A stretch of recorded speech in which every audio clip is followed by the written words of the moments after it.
when you're loading things, think about the weight of the items and try and put the heavy things as low as possible and the lighter things as high as possible. Now that I've said that out loud, everybody's like, of course, yeah, duh.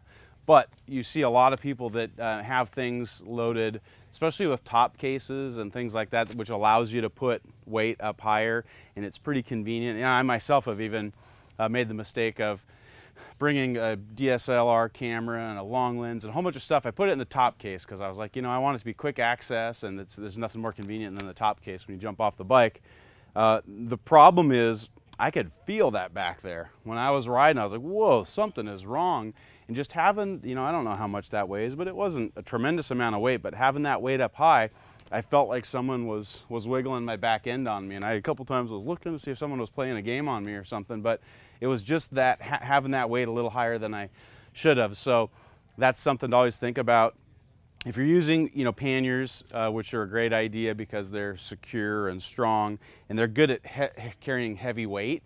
And so we always tell people, try and put your tools as low as possible. Anything really that's heavy, but certainly the tools for a couple of reasons. One, the tools you don't have to get to all the time. So every once in a while, this weekend it seems like we've had to go for the tools a few times, but in general, most of your days you don't need the tools, so keeping them low allows the center of gravity on the bike to be lower, which is really huge for handling and pleasure. I mean, the better the bike handles, the more fun you're going to have. It's also safer. You know, the better that you're in control, the safer your ride is. So that's a big one. For me, because I have a horrible memory and I can't remember where I put things, for me it's really important to pack everything the same way every time. So I have to put the same things in this pannier every single time. Otherwise I have to go through both panniers to find whatever it is I'm looking for. And it's a simple thing. It takes some discipline. It's easier to say than to do, but the more I do this, I try and put things in the same places every time, from my little kitchen kit to my clothes. I don't always do it, but every time I slack on that and I start just putting things, man, I pay the price for it later because I just don't remember where it is and I can't find it. So packing it up the same way every time is really important. I had the opportunity to ride with Helge Pedersen on the very first backcountry discovery route we did. This was back in 2010. We did the Oregon backcountry discovery route. That's before we started creating our own. We just used the Oregon one, which was sort of the original BDR route. It was kind of a one-off deal, and we brought Helge along on that. And the reason I went on that trip is because although I had worked in the motorcycle industry, I was new to adventure motorcycles. I just simply hadn't done it. I worked for a different company that was more in the motocross and mini bike industry. So they had to pretty quickly bring me up to speed on this stuff if I was going to be working in the business of Touratech. So we decided to go do the Oregon BDR, and we brought Helge along to shoot photos, and we brought Sterling Noreen, who's now created a lot of films. We brought him along to just shoot some video, to do something for Facebook or whatever. And on that trip, I learned a tremendous amount from Helge, because Helge, anybody know Helge Pedersen? Okay, few folks. Our Seattle guy knows him, of course. So Helge was one of the early guys on GSs. He had, I think it was a 1978 R80 GS that he got in Norway, and he basically went full-time adventure touring around the world, and he spent 10 years traveling the world by motorcycle, on that motorcycle. And in fact, that motorcycle is now at the BMW facility over in Germany. It's in their museum. So they actually retired that bike and gave him a new bike because the bike was so legendary. Olga was the name he gave to his motorcycle. And he authored a book called 10 Years on Two Wheels. So Helge really knows a lot. And he's a pretty stubborn Norwegian, is how he likes to describe himself. And so he's pretty regimented. And so he really chewed me out a lot on that trip for doing things wrong. And one of the things I did wrong was we hit a store and I got some Cokes and things, and I was just putting all my beverages in my hard pannier. He said, "Paul, never put liquid in your pannier." I was like, "Really? Why not?" And he's like, "Never." And so even to this day, I still once in a while will stick a bottle of water in there or something. But his point is really good. It depends on, of course, what you have in there. But these days, if you have your clothes, some of us have electronics and things like that, there's nothing worse than an exploded Coke inside of your gear when you're in the backcountry or on some long trip. It's just a real mess. And so he's learned the hard way, keep the beverages somewhere else, in a top bag, or strapped on the outside somewhere. You know, Touratech makes a lot of accessories. We sometimes haul the bottled water and fuel and things up there, but that was just a real hard and fast rule with him. And I have to say, now I see people that do that, and every once in a while they'll have, you know, Red Bull explode in their pannier or something like that. That's you run the risk. Some of the panniers, there's bolts and hard things in there, but it's just, you get things moving around and it's just a matter of time, and that liquid's going to get everywhere. So that's a really good one. Something that I really like to do when we're camping is I have a dry bag. This is a 49-liter dry bag, pretty standard size. It's kind of a mid-size. And when we're camping off the bike, I always put my tent, sleeping bag, roll pad, pillow, everything I need for my house, we were calling it. Everything for the house goes here. A couple of reasons. One is because that stuff tends to be pretty light and bulky, so you can really compress it down and get it smaller, but it's good to have that lighter weight thing up here rather than tools or water or things like that. And the other thing is when you get to camp, and when you're riding in a big group like I do, there's tremendous competition for the best camping spots. When you pull into a place and there's 8 guys, everybody's just dashing to get the flattest spot. So you can just undo 2 buckles, you grab your bag, and boom, you get your tent out, you set your tent up, throw your sleeping bag in. If you're feeling ambitious, you blow up your roll pad, you get that in there. And I roll this up and leave it just outside of the vestibule. So you get the best real estate that way because you're quick. It's lightweight and you carry it on top of the bike. And it just makes a lot of sense that way. To set up your tent, you've got everything in one place, and it's just quick and easy. So kind of a simple thing, but it really works well. Also on the big rides, if you're riding with other people, which we recommend, it's a lot more fun, it's safer, there's a lot of benefits to it. And one of the benefits is you don't have to carry everything that you need for your trip because you've got other people, and so you coordinate. So what we do on the BDR is I call it day 0. So we meet at a hotel somewhere the day or the afternoon or the night before we're going to head out and start the trip in earnest. And we meet and we just lay out all of our stuff. And we say, okay, who's got a stove? And then you get all 8 guys are like, okay, I've got a stove. Okay, well, we don't probably need 8 jet boils on this trip, but maybe if we had 2 jet boils for making coffee quickly in the morning, that would be cool. Does anyone have, you know, a big saucepan or a skillet? And you kind of try and get everything you need for the group, but not each person carrying every single thing in duplicate, triplicate, you know. Heavy tools is another thing. You don't need, you know, 8 large crescent wrenches on the trip. You need 1, maybe 2. So that's something where you can put everything out there and just really figure out how to share so that you're not carrying so much stuff. So that really allows you to drop the weight. I mean, it's really incredible, but it takes just that little bit of coordination. Sounds simple, but most of the time it just doesn't happen. You know, adventure riders, you can have 10 guys and you'll just have 10 of everything. And if they're buddies, they all kind of tend to own the same things anyway because they talk and everybody knows that the reactor stove is better than the jet boil, and so they all have the reactor or something like that. Or jet boil's a better deal, so they all have the jet boil. So that's really a big one, is to share on tools and cooking gear in particular. This is one I learned on the Oregon trip. We were out in the Oregon backcountry. We just had a series of problems that day. We had some mechanicals, we had some weather, and next thing we knew, it was like 10 o'clock at night, and we were trying to find a place to camp, and got off the bike, and I just could not find my headlamp anywhere. Just have no frickin' idea where I put it. And so from that point on, I just picked a place. It happened to be my jacket pocket on my riding jacket. And from then on, I just always carry my headlamp in the same spot. And it's always on my jacket, so that if you end up in a really bad situation, or you know, it's an inconvenient time to be looking for stuff, that's really critical. These days, this was kind of before everybody had a flashlight on their cell phone. That's a pretty good trick. That helps you find your headlamp these days. You use your cell phone light to find your headlamp. But this was prior to that. So that was just that habit you get in where you put the headlamp in the same place. I've talked to other people that they don't keep it in their pocket, but they have a special place on the bike where they keep it. And you always know where it is. And I think that's really pretty slick. Okay, liner bags. You know, Touratech, we're big advocates of the hard cases. This was Touratech's second product, so they've been making this product or derivatives of it for over 20 years. And what makes this really slick is to use the liner bag. I don't have one with me right now, but it's the canvas liner bag that pulls out. Normally I have one with me all the time because I use it as a carry-on for airplane trips because it's really slick. When it's in the pannier, it's got a double zipper where you can access it from the top, and when you pull it out, it's got a zipper around the side and you kind of use it like a suitcase. That I have it on every single BDR trip I go on. And if we're not tent camping, every once in a while we end up in a hotel, and it's just nice to be able to grab that, grab both of those and pull it out, and you go into the hotel room, and then everything that you need is right there. You don't have to pull the box off. You're not awkwardly trying to carry the hard case. It's just got two handles. You grab and go. The Touratech version, we make them in the 3 different sizes to fit the different sizes of panniers, so it's pretty slick.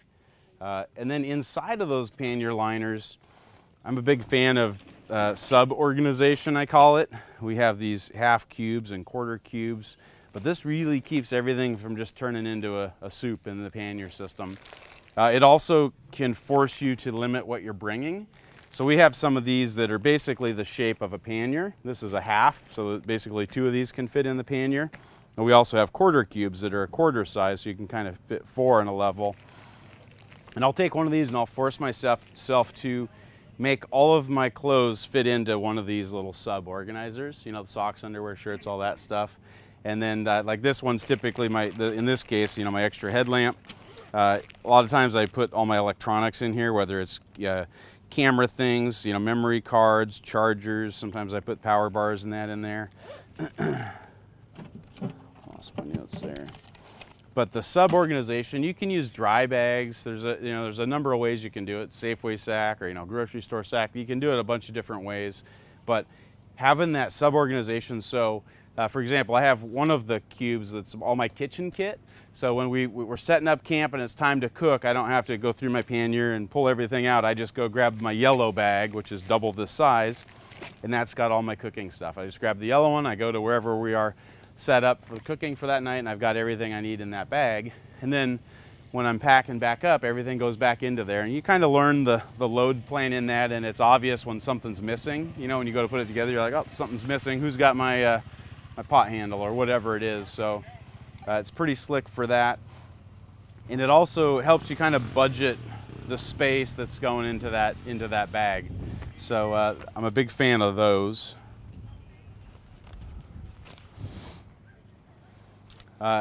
So using a list is something I learned from Tom Myers. He's the original owner of the Touratech USA.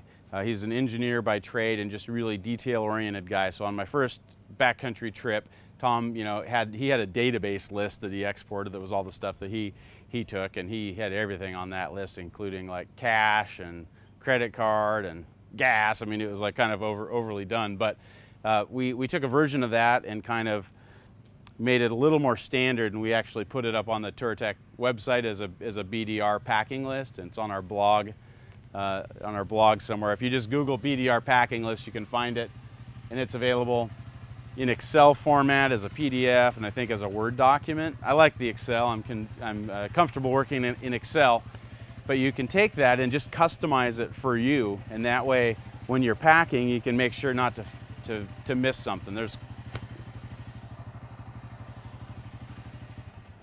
There are a lot of different things that you need, especially if you're going out just by yourself or with a few people. There's a lot of things, and it's easy to miss one of those. And if you miss one of those, you can really be in a bad situation. So using the list is really helpful. I like to adapt them. And on the Backcountry Discovery Routes website, we talk quite a bit about lists, and I think we've got links to where you can download them as well. But I like to customize the list to reflect what you're doing. And for me, I try and gather, when I'm packing for a trip, I try and gather everything that's on the list, and I check it off, and I basically put it on a table, like the table like back here. And I get everything on that table, so I know that I have everything that I need for the trip there.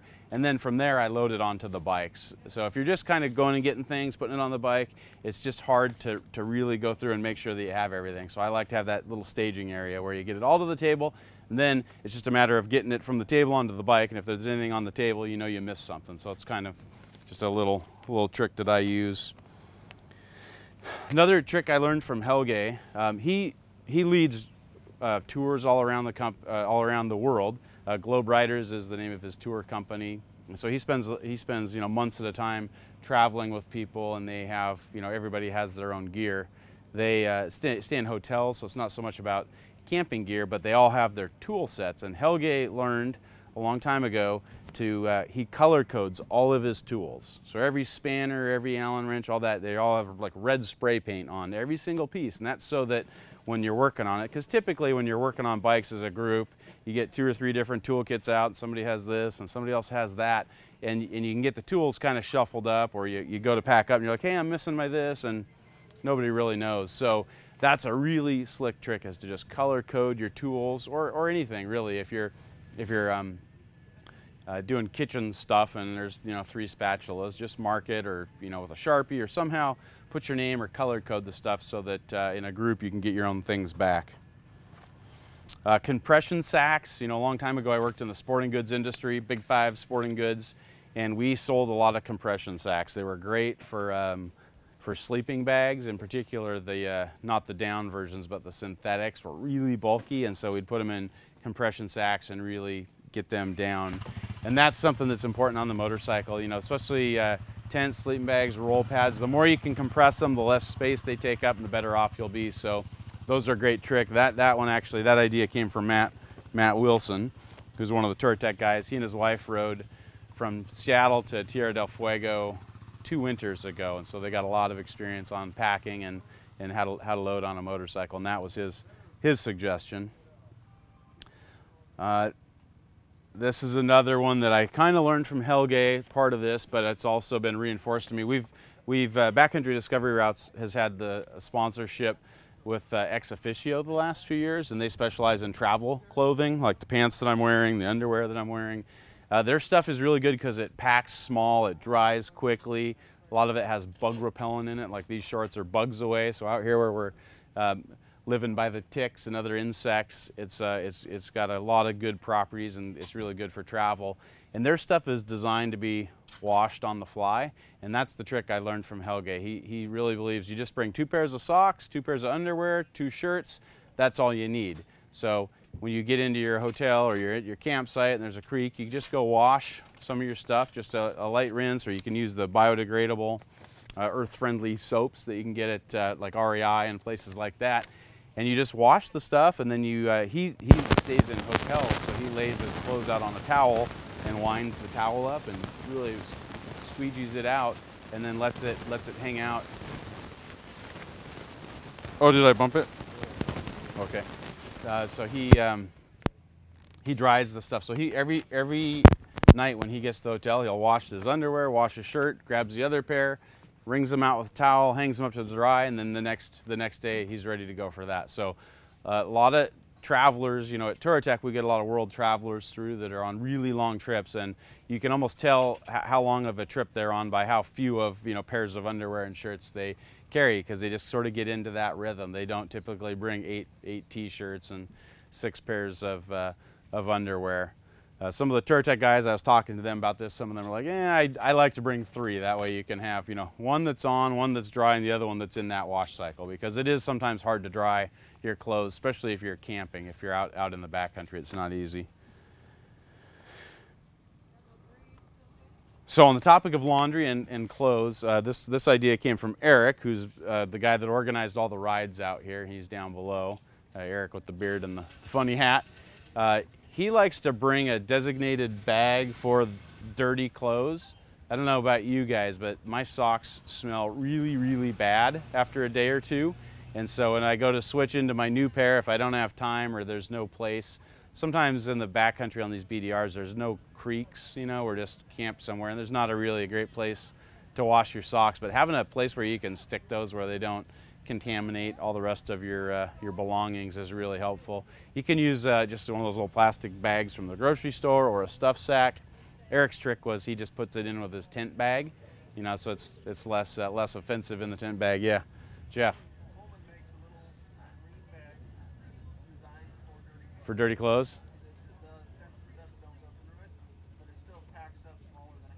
Okay, good idea. So Coleman makes a bag that's designed specifically for dirty laundry. So it's something, it's one of those refinement things. It's not critical, but it can make your trip more enjoyable. I had a friend who did a lot of adventure bicycling back in the day, and he was a young, long-haired, hippie-looking guy, and he was coming through the Canadian border. And he'd been on the road for a long, long time. and they the border patrol, they saw he was a dirty hippie, so they suspected that he had drugs on him. So they went through all of his stuff, and at the very bottom, he had panniers, but they were like bicycle fabric panniers. The guy reached in, and there was this wadded up tinfoil clump thing, and the guy kind of signaled to the guys, "Got it, we got this bastard." And then they unrolled it, and it was the guy's dirty socks that were just horribly, horribly smelly. So the joke was on them, but yeah, let's find a place for those dirty socks. Okay, so luggage, there's a lot of luggage choices. These days we see a lot of people with soft luggage. They're a little more leg friendly if you're riding off-road, but there are some things that the soft luggage can't do as well as the hard luggage. I like the hard luggage, especially for doing the BDR style riding or camping in the backcountry, because the boxes come off so quickly. You can pull them off, set them on the ground. On Oregon, we were very remote, so much of the time we just pulled the boxes off. We didn't have camp chairs with us or anything like that. We would just sit on one box, and then the other one you can put your cook stove on, and it just keeps you up off the ground. It's a nice way to do things. Also, the lids are pretty useful. You can spin this off and take the lid off real easily, and that works good for working on the motorcycles. If you're doing some sort of mechanical repair, you can take the lid off and set it on the ground, and then all the tools and fasteners go in there before you lose them in the gravel or the grass or whatever. So that's those are just a couple of things that are really important to remember. Also, for security, we deal with a lot of people that are doing extended trips, border crossings and things like that. And there are a lot of places in the US and in foreign countries where if you don't have something really secure, locked, and tamper-proof, people that want it, think they deserve your stuff more than you do, will take it. Fabric's easy to cut, and it's just less secure. So there's trade-offs to both. There are definitely some cool elements to soft luggage, but for the type of riding we do, we really like the benefits of the hard luggage with the security. I also like how easy it is to get in and out. It's just boom, grab it, done. Sometimes I do use soft luggage, but it's typically, like even with these, it's a lot more work to just grab your camera out of there. You're undoing straps and buckles, and then you pull the thing out, and then the load has changed because you pulled something out of there. So then you have to fold everything up and cinch straps, and it just takes a lot longer. So it's just not as convenient. That's just some of the trade-offs. We just want to make sure people know when they're thinking about these things that they know the pros and cons when they're picking it. This idea also came from Eric. He said he always brings a book with him because on a few occasions he's been stuck somewhere by himself. I know one of the times it was they were on a group ride and his motorcycle broke down, and so he was stuck there for 6 hours by himself. And your cell phone battery only lasts so long. But he always brings a book, and I thought that was kind of a good idea. On some of the BDR rides in Utah and New Mexico, when it rains, the roads become impassable, and there were some times where we were stuck out there just for hours, just staring at each other, and you run out of things to talk about, and it would have been really, really nice to have a book and just lay back and read it. Easy access to the first aid kit, that's always a good idea when you need them. Sometimes you need them in a hurry, so having and that's a good thing to share if you're in the group ride. Just bring one really good first aid kit, or maybe two, but you don't all need to have one. But whoever has it, make sure that it's handy and everybody in the group knows where to get it. In case the person that has the first aid kit ends up being the guy that needs it, you want to make sure that other people know how to get that. So this one relates to suspension, and I'm guilty of this mistake myself, but when you load up your adventure bike and you're adding 50, 60, 70 pounds of gear, maybe 100 pounds of gear on the F800 out here, it absolutely totally changes the way the bike handles. It changes the attitude of the bike, and when you change the attitude of the bike, it changes the steering. It really changes the handling characteristics of the bike for the worse. And it can contribute to lack of control or loss of control when out there riding. So regardless of what suspension you have, when you load it up, you should be reaching for the preload adjuster and increasing those cranks to get the bike back to neutral. So what happens is, bikes come out of the factory and they're flat and neutral, and they're designed to be ridden that way with a certain weight of rider. So if you're a heavier rider, even without luggage, when you get on that bike, you're going to have to crank that preload to get the bike back to neutral, to where it handles the way the manufacturer designed the bike to handle. So you should always load it up and check your sag. The Touratech guys can show you how to measure it, or any suspension specialist can. But there's a certain amount of sag that's supposed to occur, and they measure that to make sure that the attitude of the bike is correct. But even without doing the science of measuring in that, you can kind of tell, like Jimmy was saying the other day. He says that he's got a sag measuring indicator built into his ass. He can just tell when he gets on the bike, he can tell if it's not right. He did a couple of laps on the 1190, came back, he said, hey, the bike's not right, I need more preload, and we immediately cranked that up until the bike was neutral. So he's ridden, you know, more motorcycles than probably anyone, more different motorcycles with all of his magazine experience, so he's really tuned into that. But that's something to remember.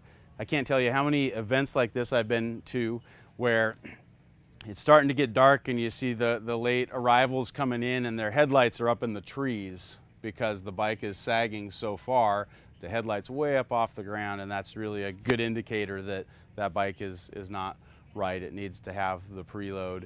And I'll just give you a quick shameless plug for Touratech suspension. So the team at Touratech that's developed Touratech suspension, one of the things they knew about that, they knew that there's a problem with the loaded bikes. And even when you crank the preload on any stock motorcycle and almost every other aftermarket shock, it just gives you 10 millimeters of preload. And that's typically not enough for most people that are adventure riders, especially Americans. We tend to be a little bit bigger, and by the time you add the luggage, 10 millimeters is not enough to get you back to neutral. And the guys at Touratech knew this because they've been selling suspension for decades. And so when they worked with Tractive to develop the Touratech suspension, they developed a 15 millimeter preload adjustment. So our shocks have 50% more preload than any other shock on the market, and that's because of the heavily loaded adventure bikes. The stock bike, even this one, every bike that's in this field was built by the manufacturer to have a 175-pound rider and 15 pounds of luggage. So every bike here was set up to have that sag. And if you weigh more than 175 pounds, and that's with your riding gear, that's not out of the shower 175, that's with your riding gear, helmet, boots, all that stuff. And if you're like me with the heavy-duty motocross boots and the armored gear, you know, I'm probably just getting on the scale wearing my riding gear. I'm normally, you know, 190 pounds-ish. I'm probably, you know, 220 with all my riding gear, at least 215. And then if you add this on it, you know, I'm not a big guy, but I'm probably, you know, 250, 260, 270 pounds of between me and my gear and the stuff I'm carrying on the bike. So that's way higher than the 190 that the manufacturer is planning for, and that's a big change. So that makes a big difference. So when you do pack your motorcycle up for the trip, check the sag, and if you have questions about it, you can call the Touratech guys, or really any suspension shop can help you get that dialed in.